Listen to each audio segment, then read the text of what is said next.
Twitter is going to stop unverified accounts from appearing in recommended tweets. Ooh. What's going on?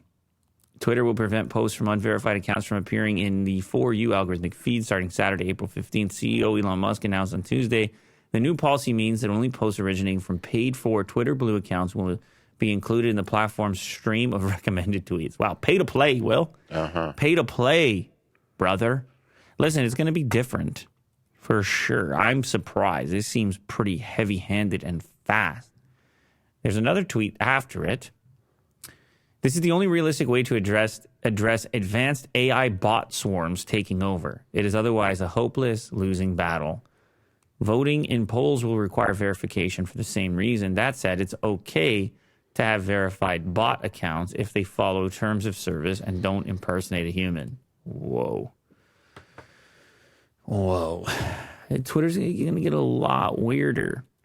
Only people paying for Twitter, that's what you're going to see. Only the paid users. It's going to change the feeling.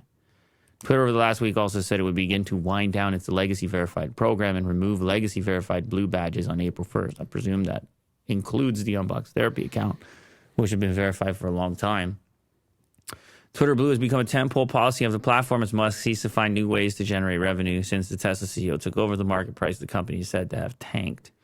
Well, yeah, he's trying to, again, revenue, figure out how to take this user base and generate income and I suppose offset advertising revenue, like to attempt to alleviate some of the pressure to do so much advertising.